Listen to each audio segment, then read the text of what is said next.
जी। तो अभी हाल फिलहाल में आप अपना कॉम्पिटिटर किसको मान रहे हैं? देखिए, मैं बता दूँ, कॉम्पिटिटर मैं किसी को नहीं मान रहा हूँ, जनता है। जनता का आशीर्वाद मेरे साथ है और जनता बहुत मुझे चाह रही है कि अब कोई पढ़े लिखे को लेकर आई, युवा लेकर आई, क्योंकि अगर पढ़ा लिखा आएगा तो क्षेत्र में विकास भी करेगा।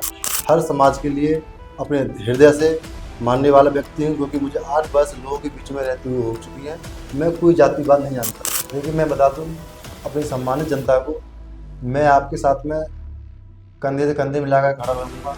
मैं बातें नहीं करूँगा, वादे नहीं करूँगा, लेकिन विकास ज़रूर होगा। नमस्कार दर्शकों, मैं दीक्षा चौधरी, स्वागत है आपका HBN न्यूज में। तो आज हम आए हैं अलीगढ़ के वार्ड नंबर 7 में, जहां हमारे साथ मौजूद है यहां से जिला पंचायत सदस्य पद के प्रत्याशी डॉक्टर लक्ष्मण सिंह लोधी जी। सबसे पहले तो सर मैं आपका धन्यवाद करूंगी हमारे साथ जुड़ने के लिए। मैं चाहूंगी हमारे दर्शकों को आप अपने बारे में थोड़ा सा कुछ बताएं। मैं डॉक्टर लक्ष्मण सिंह लोधी, अलीगढ़ जिले के ब्लॉक अतरौली से वार्ड नंबर 7 से जिला पंचायत सदस्य प्रत्याशी हूँ, आज़ाद समाज पार्टी काशीराम पार्टी से। साथ ही मैं आज़ाद समाज पार्टी से जिला उपाध्यक्ष हूँ। तो सबसे पहले मैं जानना चाहूंगी, जैसे कि आपने बताया कि आप आने वाले चुनाव में आजाद समाज पार्टी को प्राथमिकता दे रहे हैं, तो आपको अपनी पार्टी की कौन सी ऐसी बात है जो सबसे ज्यादा अच्छी लगती है? तो पहले तो मैं हमारे जो आज़ाद समाज पार्टी के काशीराम जी के राष्ट्रीय अध्यक्ष जी हैं, माननीय एडवोकेट चंद्रशेखर आज़ाद जी, उनकी जो नीतियां हैं उनसे मैं बहुत प्रभावित हुआ हूँ। और उनका जो संघर्ष है, मैं उनको बहुत सलाम करता हूँ और उनके लिए आज चंद्रशेखर आज़ाद जी को अपना आदर्श नेता भी मानता हूँ। जी, जैसे कि आप बात कर रहे थे अपनी पार्टी के बारे में, तो जैसे कि बहुत सारे लोगों का मानना है कि जो आजाद समाज पार्टी है सिर्फ दलित वर्ग को प्राथमिकता देती है। तो क्या आप भी, जो आपका चुनाव आ रहा है, इसमें सिर्फ दलित वर्ग को प्राथमिकता देंगे या सारे वर्ग को समान लेकर चलेंगे? देखिए, मैं बता दूँ, मैं जाति से लोधी समाज से आता हूँ और ऐसा नहीं है कि आज़ाद समाज पार्टी में सिर्फ दलित ही जुड़े हुए हैं, ऐसा नहीं है। आज़ाद समाज पार्टी में हर समाज का व्यक्ति है, चाहे लोधी समाज का हो, चाहे जाटव समाज का हो, चाहे ब्राह्मण समाज का हो, चाहे आपका कैसव समाज है, बघेल समाज है, प्रजापति हैं, वाल्मीकि जी हैं, हर समाज जुड़ा हुआ है और मैं हर समाज के लिए अपने हृदय से मानने वाला व्यक्ति हूँ, क्योंकि मुझे 8 वर्ष लोगों के बीच में रहते हुए हो चुकी है। मैं कोई जातिवाद नहीं जानता। जी, तो मतलब आप सभी को समान लेके जी, मैं चलेंगे। सभी को संभालने की क्षमता है। जी, तो जैसे कि हम बात करें आपके क्षेत्र के बारे में, तो अभी वार्ड नंबर 7 में ऐसी कौन-सी समस्याएँ हैं जो सबसे ज़्यादा देखने को मिल रही हैं आपको? देखिए, आज हमारे मेरे वार्ड नंबर 7 में नहीं, हर जगह पे भारत देश में जो बच्चे हैं उनको शिक्षा से वंचित किया जा रहा है।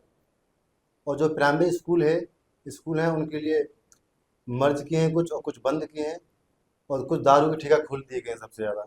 यानी कि सबसे पहले जो प्राथमिकता दी जा रही है, दारू के ठेकों के लिए दी जा रही है, शिक्षा के लिए नहीं दी जा रही है।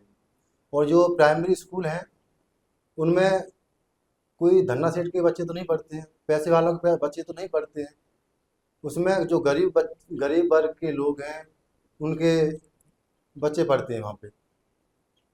जी, तो आपकी तरफ से क्या प्रयास रहेंगे कि मतलब ज़्यादा से ज़्यादा बच्चे हैं, वो शिक्षा को प्राप्त करें? मतलब जी आपकी जी। तरफ से क्या रहेगा अगर जिला पंचायत सदस्य देखिए, बनते हैं तो? अगर आप मुझे ताकत देते हैं तो मैं ये जो सारे मुद्दे शिक्षा के मैं उठाऊंगा, क्योंकि मैंने कई प्राइमरी स्कूलों में भ्रमण किया है। वहाँ पे जो टीचर होते हैं उनके लिए जिम्मेदारी दे दी गई है। वो एसआईआर में लगे हुए हैं, वोटर लिस्ट में लगे हुए हैं। उन टीचर बच्चों के लिए नहीं पढ़ा रहे हैं, बच्चे कहीं गेंद फेंक रहे हैं, कभी कोई कुछ कर रहा है। ऐसे बच्चे वहाँ पे घूम रहे थे, मैंने जाकर देखा। और मैंने वहाँ के जो टीचर थे कुछ स्कूलों के, मैंने उनसे बात की तो उन्होंने बोला भैया हम क्या करें, हमारे लिए जिम्मेदारी दी गई है कि हम पहले वोटर लिस्ट देखेंगे और एसआईआर देखेंगे। लेकिन ये चीज़ तो सरकार की तरफ से ही आदेश आया है ना उन्हें ये सारी चीज़ें देखने के लिए। तो सरकार के लिए आया है तो सरकार के लिए वोटर लिस्ट के लिए और एसआईआर के लिए अलग से कोई व्यक्ति करना चाहिए अलग से, ना कि टीचरों को लेकर के। वहाँ पे हमारे बच्चों का भविष्य खराब हो रहा है, टीचर उसमें नहीं पढ़ा पा रहे हैं, वो उसमें वोटर लिस्ट में लगे हुए हैं। जी। जैसे कि हम देखते हैं कि बहुत सारे लोग होते हैं जो थोड़ा बहुत गरीबी के कारण या कुछ ऐसे रीजंस आ जाते हैं जिसकी वजह से अपने घर के बच्चों की पढ़ाई बंद करवा देते हैं। तो उन लोगों के लिए मतलब आपके तरफ से क्या संदेश रहेगा? देखिए, बाबा साहब ने कहा था शिक्षा वो श्रेणी का दूध है, जो जितना पिएगा वो धारेगा। तो लेकिन यहाँ पर वो नहीं है।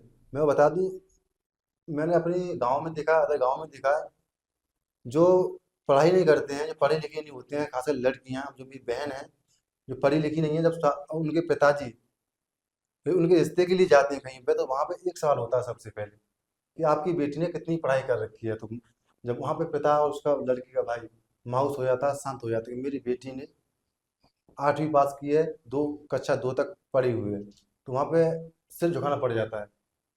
तो मैं सबसे, और जो प्राथमिकता शिक्षा को सबसे ज़्यादा दूंगा, क्योंकि इसका जो हमारे भाई जाते हैं, हमारे चाचा ताऊ जाते हैं अपनी लड़की के लिए देखने के लिए शिक्षा, तो वहाँ पे ये शर्मिंदगी महसूस उन्हें ना हो। जी। तो जैसे कि अभी हमने बात करी शिक्षा की, लेकिन अब अगर हम स्वास्थ्य पर आए, तो स्वास्थ्य को लेकर क्या क्या परेशानियां हैं जो आपके क्षेत्र में अभी दिखाई दे रही है सबसे ज्यादा? देखिए, मेरे गांव में चैनरा सुजानपुर में स्वास्थ्य केंद्र है, वहाँ पे डॉक्टर नहीं है। मैंने पूछा क्यों नहीं है, कि यहाँ पे कोई नया आया नहीं है। तो बता दूं मैं आपको, देखिए, जो इन सरकारी हॉस्पिटल में जाते हैं सबसे ज़्यादा गरीब वर्ग के, जिनमें पैसा नहीं है, वो लोग जाते हैं, ना कि धन्ना सेठ वाले के लड़के बच्चे जाते हैं, लोग जाते हैं, पैसा वाले नहीं जाते वहाँ पे। तो ये स्वच्छ जो सुविधा है, मैं हर गांव में, मुझे ताकत मिलती है, हर गांव में स्वास्थ्य केंद्र होगा, जिससे कि हमारे क्षेत्र के लोगों के लिए कोई परेशानी ना हो। क्योंकि छोटी बीमारी हो जाती है, दूर दूर जाना पड़ता है, और प्राइवेट जो डॉक्टर होते हैं वो बहुत ज़्यादा चार्ज करते हैं। इसकी वजह से लोग नई दवाइयाँ ले पाते हैं जी, उनसे। दवाई नहीं ले पाते, तो उन्हें उनकी जो बीमारियाँ और घातक पैदा हो जाती हैं। देखिए, मैंने अभी बात की थी इंसानों को लेकर, अब मैं बात कर रहा हूँ पशुओं को लेकर। देखिए, हमारे भारत देश में सबसे ज़्यादा पशुपालक हैं, जो किसान हैं हमारे, वो पशु पालते हैं। और कुछ परिवार तो ऐसे हैं जो पूरी तरीके से पशुओं पर निर्भर हैं, क्योंकि जो दूध बेच करके वो अपने परिवार का गुजारा करते हैं। तो अगर हमारी पशुओं में कोई बीमारी लग जाती है, बीमार हो जाता है, तो दवाइयों को लेने में कुछ किसान ऐसे होते हैं जिनके पास पैसा नहीं होता, बड़ी परेशानियों का सामना करना पड़ता है। जो डॉक्टर होते हैं वो बहुत ज़्यादा पैसा चार्ज करते हैं। तो हमारे गांव, कई आसपास गांव हैं, जैसे नरौना है और भवीगढ़ है, सूरजपुर है, वहाँ पे सरकारी पशुओं के हॉस्पिटल थे, यानी पशु चिकित्सालय, वो बंद कर दिए गए हैं। तो मैं सब ये भी ध्यान में रखते हुए कि हमारे क्षेत्र में जो भी हॉस्पिटल बंद हो चुके हैं, उनको दोबारा खुलवाने की कोशिश करूंगा। जी। जैसे कि हम देखते हैं कि गांव में बेरोजगारी बहुत ज्यादा देखने को मिलती है, सरकार की तरफ से भी काफी योजनाएं चलाई जा रही हैं रोजगार को लेकर, तो जी, उसके लिए आपका क्या कहना है? देखिए, योजना तो सरकार बहुत चलाती है, लेकिन योजनाओं को लोगों तक पहुंचाना बहुत महत्वपूर्ण बात है। क्योंकि जो लोग हैं, जो बेरोजगार हैं, उनके पास कौन पहुंचाएगा? जो नेता लोग होते हैं, जो ऊपर बैठे हुए हैं, उनके द्वारा बातें पहुंचाई जाती हैं, सारी योजनाएं। लेकिन अभी कोई उन योजना नहीं पहुंचाई जा रही है। दूसरी चीज, आज जो गवर्नमेंट सेक्टर थे वो प्राइवेट कर दिए गए हैं। जैसे आपको यूपीपीसीएल हो गया, इसमें सबसे ज़्यादा वैकेंसी निकलती थी, लेकिन आज प्राइवेट है, कहाँ से वैकेंसी निकलेगी? दूसरा, रेलवे हो गया, रेलवे में सबसे ज़्यादा वैकेंसी निकलती थी, उसमें भी कोई वैकेंसी नहीं है, प्राइवेट कर रखा है पूरा। तीसरा आपका एयरलाइन है, उसमें भी प्राइवेट कर रखा है, यानी कि सबसे ज़्यादा जो गवर्नमेंट सेक्टर है वो सब प्राइवेट वालों को दे रखे हैं, ठेके लीज पर दे रखे हैं। तो उसमें कोई संभावना नहीं रह जाती। हमारे जो मेरे भाई हैं, मैं भी उन्हीं में से एक हूँ, उनकी वो तैयारी प्रयास बहुत कर रहे हैं, प्रिपरेशन कर रहे हैं, यानी तैयारी कर रहे हैं वो लोग, लेकिन वो क्वालिफाई भी कर जाते हैं, लेकिन वैकेंसी नहीं है। कुछ तो जातियाँ ऐसी हैं वहाँ पे आरक्षण नहीं मिल पा रहा है। तो ये जो समस्या है, मैं इन सारी समस्याओं का मुद्दा उठाऊंगा। जितने साथी मुझे सुन रहे हैं, युवा हैं जो तैयारी कर रहे हैं, आप इस बार मुझे ताकत दीजिए, मैं आपके साथ कंधा से कंधा मिलाकर खड़ा रहूंगा, और हम बात आपके मुख्यमंत्री जी और प्रधानमंत्री जी तक पहुंचाएंगे। तो जैसे कि हम बात करें गांव की परेशानियों के बारे में, तो गांव में बहुत सारी परेशानियां होती हैं जो लोग झेलते हैं, तो अभी आपके जो एरिया है उसमें सड़कों का हाल कैसा है, और अगर आप जिला पंचायत सदस्य बनते हैं तो आप उन सारी चीजों के लिए क्या करेंगे? देखिए, सड़कों की तो मैं बता दूं, ऐसा कोई क्षेत्र नहीं है यहाँ पर सड़क खराब ना हो। हर गांव में अभी देखो, नाली गांव में सड़क तोड़ी गई थी और पाइपलाइन डाली गई थी पानी वाली, उनका कोई मेंटेनेंस नहीं हुआ है। बारातें बारातें आ रही हैं, घोड़ा का पैर लग जाता है, घोड़ा गिर जाता है वहाँ पे, जी। चोट आ जाती है। लोग जब डीजे बारात में लोग डांस करते ही करते हैं, वहाँ पे नाच रहे हैं तो उनके पैरों में चोट लग जाती है, सड़कें टूटी हुई हैं। दूसरी चीज, एक एग्जाम्पल हमारे पास में भवीगढ़ गांव पड़ता है, वार्ड नंबर 7 में। एक वहाँ पे नगरा है, नगरा से और एक स्कूल पड़ता है प्राइमरी स्कूल, उसके बीच में बहुत ज़्यादा रास्ता खराब है। और बारिश हो जाए तो वहाँ पे घुटनों से प्लस पानी भर जाता है। तो उस नगरा के जो बच्चे हैं स्कूल नहीं जा सकते हैं वहाँ पे। वहाँ पे कई बार लोग बहुत लोगों ने बोला भी है, लेकिन उसकी वहाँ उसकी कोई सुनवाई नहीं होती है। तो जो नगले के जो लोग हैं बच्चों के लिए पढ़ने पढ़ाई करने के लिए नहीं भेज पाते हैं, उनकी मजबूरी है। तो मैं ये जो सड़कें यहाँ यहाँ टूटी हुई हैं, उन उन सड़कों को ठीक कराने का मैं काम करूंगा। ऐसा होता है, देखिए ये सड़कें होती हैं, ऐसा नहीं है कि हमारे जो जिला पंचायत अध्यक्ष जो वहाँ पे हमको चुन के भेजते हैं जिले पे, वही काम कराएगा, नहीं। अगर हम जो विधायक जी हैं उनके लिए अपने लेटर पैड पे लिख कर भी वहाँ पे दे सकते हैं, अपनी जी। बातों को रख सकते हैं। हमारे जो सांसद जी हैं अपने लेटर पैड पे लिख करके वहाँ भी दे सकते हैं। लेकिन अभी तक जो जिला पंचायत सदस्य बने हुए हैं, मेरी नज़र में किसी ने लेटर पैड इस्तेमाल किए ही नहीं होंगे। मैंने तो नहीं देखा कि उन्होंने लेटर पैड इस्तेमाल किए। और लेटर पैड का महत्व तो बहुत बड़ा होता है। हम अपने लेटर पैड पर लिख करके अगर मुख्यमंत्री जी को कोई चीज़ भेजते हैं डीएम द्वारा, तो वो हम उसको सुनेंगे और समझेंगे, उसके बाद कार्रवाई भी करेंगे। तो जी। लेटर पैड इस्तेमाल नहीं करते हैं। तो या तो उनके पास में जो जिला पंचायत सदस्य हुए हैं उनको इस चीज़ की नॉलेज नहीं है, उनको अपने अधिकार नहीं पता है। लेकिन मैं एक पढ़ा लिखा व्यक्ति हूँ, मुझे हर अधिकार पता है कौन सा काम कहाँ से होगा और कैसे होगा। जी। तो जैसे कि बात करें हम, एक क्षेत्र से बहुत सारे लोग हैं जो चुनाव के लिए लड़ रहे हैं। जी जी आपके क्षेत्र से भी है काफ़ी लोग। जी। तो अभी हाल-फिलहाल में आप अपना कॉम्पिटिटर किसको मान रहे हैं? देखिए मैं बता दूं, कंपटीटर मैं किसी को नहीं मान रहा हूँ, जनता है। जनता का आशीर्वाद मेरे साथ है और जनता बहुत मुझे चाह रही है कि अब कोई पढ़े लिखे को लेकर युवा लेकर आइए, क्योंकि अगर पढ़ा लिखा आएगा तो क्षेत्र में विकास भी करेगा। और मैं बताया अभी, मुझे जो भी जिला पंचायत सदस्य के अधिकार हैं मुझे सारी पता है। मैंने किताबें पढ़ी पढ़ी हैं, मैंने संविधान पढ़ा है, सारा कुछ मैं अच्छे से समझता हूँ। जी। तो एक आखिरी सवाल और मैं आपसे जानूँगी कि बहुत सारे गरीब लोग होते हैं ऐसे जिनके सर पर छत नहीं होती, फुटपाथ पे अपनी रातें गुज़ारते हैं। तो उन सारे लोगों के लिए आप क्या करेंगे अपनी तरफ से?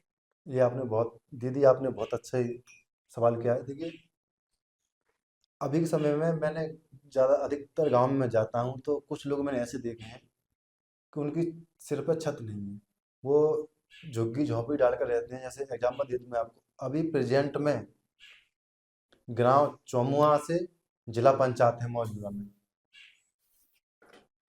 उनके ग्राम चौमुआ में ही जिस गांव की जिला पंचायत है उस गांव में है मुंशी लाल, और उनके सिर पर छत नहीं है।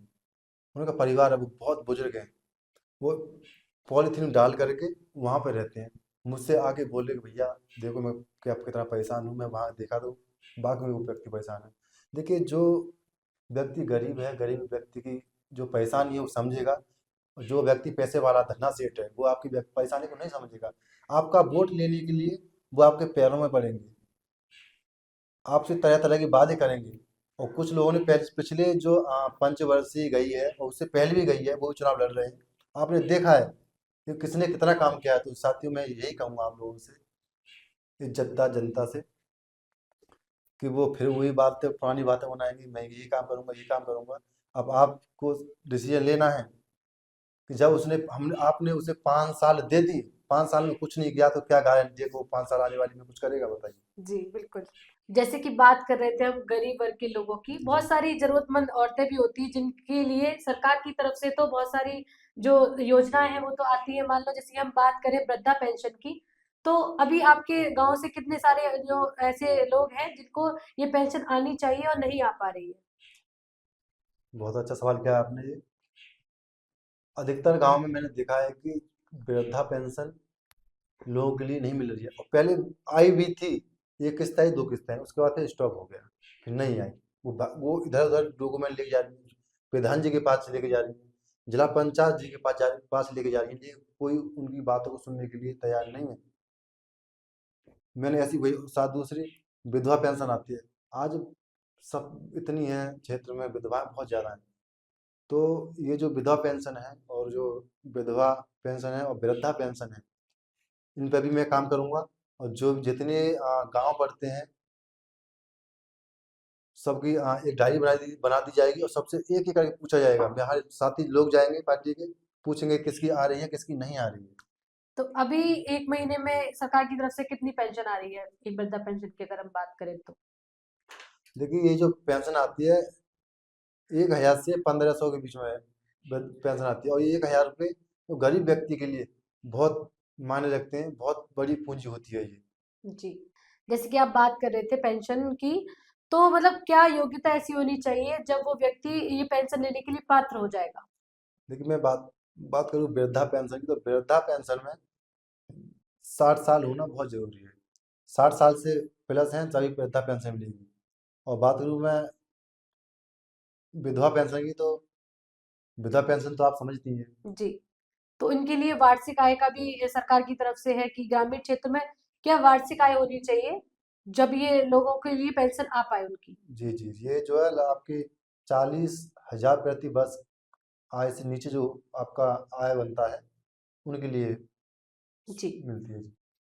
तो इसी के साथ में एक आखिरी संदेश आपसे जानना चाहूंगी कि आप अपनी क्षेत्र की जनता को हमारे माध्यम से क्या देना चाहेंगे कि कैसे वो आपको आने वाले चुनाव में सपोर्ट करें?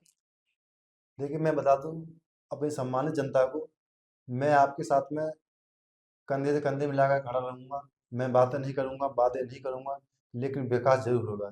तो वोट का मतलब होता है विकास, और जब विकास ही नहीं है तो वोट का क्या मतलब है। बिल्कुल।